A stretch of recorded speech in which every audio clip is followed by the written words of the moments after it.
وہ سرور کشور رسالت جو عرش پر جلوہ گر ہوئے تھے، نئے نویلے طرب کے ساما عرب کے مہمان کے لیے تھے۔ یہاں زمیں پر وہاں فلک پر رچی تھی شادی مچی تھی دھومیں۔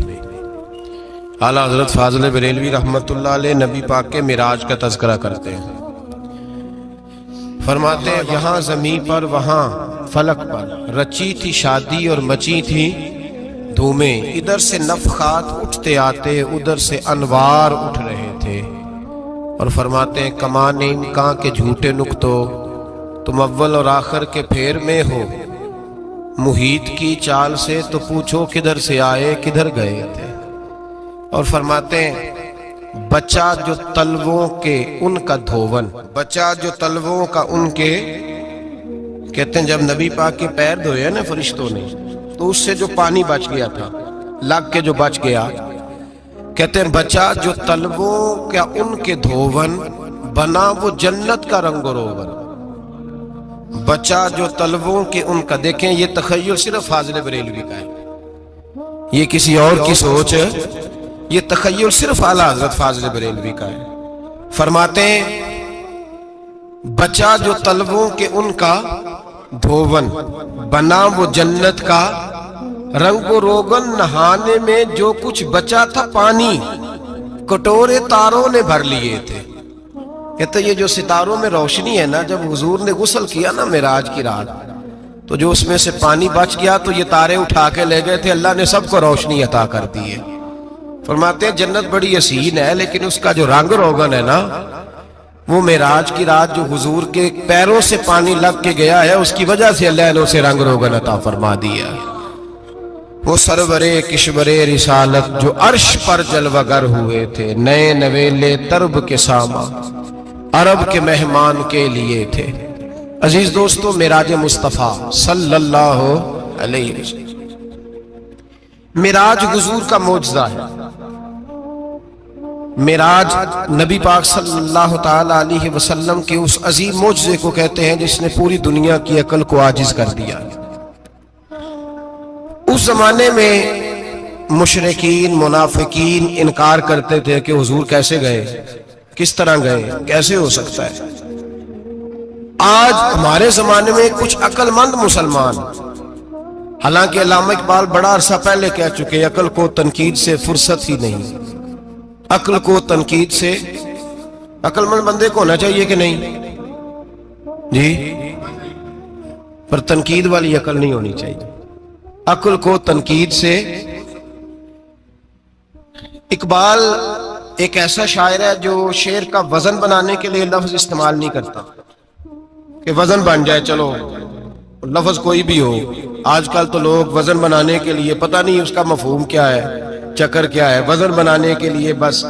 اقبال وزن بنانے کے لیے لفظ استعمال نہیں کرتا۔ اقبال کہتے ہیں کہ میری پوری جو سوچ ہوتی ہے وہ میرا پورا فکرہ ہوتا ہے، سوچ۔ اقبال یہ نہیں کہتے کہ عقل 1 منٹ 2 منٹ تنقید کرتی ہے پھر چپ کر جاتی ہے، کہتے ہیں عقل کو تنقید سے ویلی بہندی نہیں، ساری دیہاڑی تنقید کر دی رہی، 1 منٹ کی بھی اس کو فرصت کرتی کیا ہے، بولے عقل کو تنقید سے۔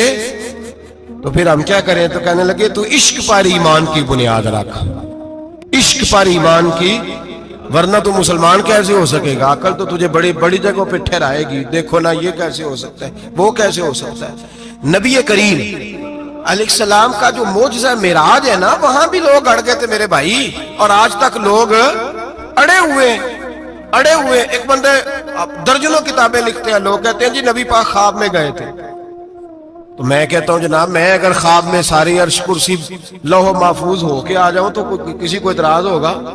وہ کہے گا جناب خیالی پلاؤ پکائیے تے کیوں کدی بھی گھٹ نہ پائیے، اس میں کون سا خرچہ آنا ہے۔ تو نیند میں تو بندے کو اگر بننا بھی ہو تو کسی بڑے ملک کا صدر بننا چاہیے، کوئی بندہ اس پہ اعتراض کر سکتا؟ خوابوں پہ کبھی اعتراض؟ یہ جو سارے کافر بکھر گئے آئے نبی پاک کی بارگاہ میں، اور یہ جو اتنا زیادہ شور ہوا اور قرآن پاک کی آیتیں اتری، اس کا مطلب ہے خواب کی بات ہوتی تو کسی کو کوئی اعتراض حضور نے فرمایا میں گیا ہوں، جسم کے ساتھ گیا ہوں، سبحان الذی اسرا بعبدہ، اور اللہ فرماتے ہیں نبی پاک کو میں لے کے گیا ہوں، نبی پاک کو میں، جو دعوی رب کریم کا ہے۔ سید عالم علیہ السلام فرماتے ہیں میں تو سو رہا تھا، میں آرام سے، اور اپنے گھر نہیں، ام ہانی بہن کے گھر سو رہا تھا، حضرت علی کی سگی بہن۔ حضور فرماتے ہیں میں سویا ہوا، کوئی آنے والا آیا۔ کتنے فرشتے تھے؟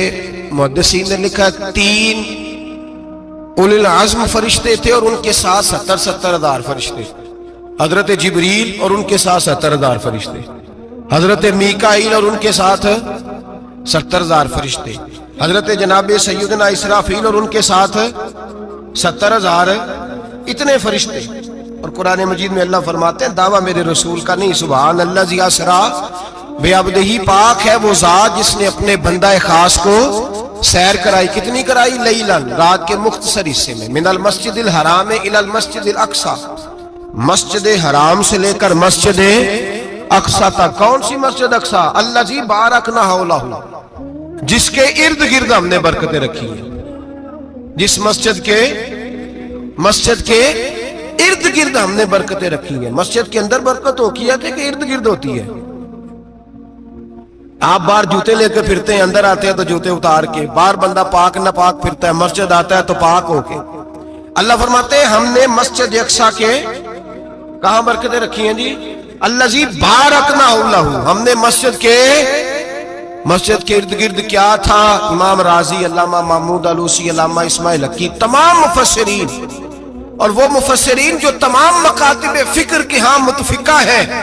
امام فخر الدین رازی فرماتے ہیں مسجد اقصی کے ارد گرد درجنوں نبیوں کی قبریں ہیں، جن کو اللہ برکت والی فرما رہا ہے، جن کو اللہ نبیوں کے جسموں کو برکت والا فرما رہا ہے، ورنہ برکت تو مسجد کے۔ حضرت علامہ محمود علوسی نے لکھا ہے جب حضرت یوسف علیہ السلام کا وصال ہوا نا، تو دریا کے کنارے ان کی قبر بنی، تو کچھ لوگوں نے پانی لگایا اپنے کھیت کو، ان کی قبر کے پاس سے ہو کے گزرتا تھا، تو جو پانی ان کی قبر کے قریب سے ہو کے گزرتا تھا، جس کھیت میں جاتا تھا اس کی فصل سرسبز و شاداب ہو جاتی۔ وہ دوسری سائڈ والے شور کرنے لگے، کہنے لگے تمہارے کو اکیلے کے نبی تو نہیں تھے نا، ہمارے بھی پیغمبر ہیں۔ وہ حضرت یوسف علیہ السلام کی قبر کھود کے تابوت نکال کے دوسری طرف لے گئے۔ انہوں نے کہا جناب ہم نے وہاں دفن کرنا ہے، ہمیں بھی تو سرسبز و شاداب ہونے کی ضرورت ہے نا۔ اب شور ہو گیا، ادھر والے کہیں ہم نے دفن کرنا ہے، ادھر والے کہیں ہم نے۔ بڑے لوگ بیٹھے، قوم کے بڑے، انہوں نے کہا سنگ مرمر کا مقبرہ بناؤ، اور ان کی قبر کے قریب سے دریا کا پانی، پھر آگے جا کے ایک حوض بناؤ، اس میں سے سائیڈیں نکال لو۔ وہاں حضرت یوسف علیہ السلام کی قبر کے قریب سے پہلے چھوٹا سا راستہ نکالا گیا پانی کے لیے، پھر آگے جا کے ایک بڑا تالاب بنایا گیا، پھر چاروں طرف وہاں سے پانی جاتا تھا، جہاں جہاں پانی جاتا تھا اللہ سرسبز و شاداب کر دیتا تھا سارے علاقے کو۔ نبیوں کی قبروں میں، ان کے وجود میں رب کریم نے برکت رکھی ہوئی ہے، برکت رکھی ہوتی ہے اللہ تعالیٰ۔ یہاں لوگ بفر جاتے ہیں، پر ایک اور بات بھی یاد رکھیں، ہر ایک کا مزار نہیں بننا چاہیے۔ ہمارے تو جتنی کثرت سے مزار بن رہے ہیں، لگتا ہے ہر گلی میں 6 مزار ہوں گے۔ کسی برکت والی قبر سے فیض حاصل ہوتا ہے۔ ہر آدمی شوق ہی بڑا ہے قبروں میں دفن ہونے کا، لوگ مرنے سے پہلے مزار بنا کے پھر رکھ دیتے ہیں، کہتے ہیں پتہ نہیں بچے بعد میں بنائے کہ نہ بنائے۔ تو بھائی ہر ایک کا مزار صاحب فضیلت کا مزار ہوگا، سب کا بنایا نہیں جائے گا۔ بہرحال فرمایا الذی بارکنا حولہ، ہم نے اس کے ارد گرد برکتیں رکھی، اور معراج کیوں کرائی؟ لنوریہ من آیاتنا، تاکہ ہم اپنے نبی کو اپنی نشانیاں دکھائیں۔ انہ هو السمیع البصیر، بے شک اللہ سننے والا بھی ہے اور اللہ کریم دیکھنے والا بھی۔ نبی پاک فرماتے ہیں میں سو رہا تھا، چھت پہ فرشتے آئے، بات آپ نے سنی ہوئی ہے، صرف کچھ نظریات معراج کے حوالے سے عرض کرنے ہیں، چند نظریات۔ نبی پاک فرماتے ہیں حضرت جبریل نے چھت کے اوپر سے انہوں نے تھوڑا سا حصہ کھولا، چھت پھاڑی۔ ہمارے نا دیہاتوں میں لکڑی کی جو چھت ہوتی تھی نا، اس پہ ایک بندہ بھی اگر چلتا تھا نا، تو گھر کے جو بزرگ ہوتے تھے کہتے تھے پتہ کرو چھت پہ بندہ ہے کوئی۔ ایک آدمی فٹافٹ بزرگ جاگ جاتے تھے، کہتے پتہ کرو بھائی، بلکہ ساتھ والے کو آواز دیتے تھے، دروازہ کھولتے تھے۔ ہوتا تھا کہ نہیں ہوتا تھا؟ ہو جاتا تھا نا۔ او بھائی 1.5-2 لاکھ بندہ چھت پہ چلے،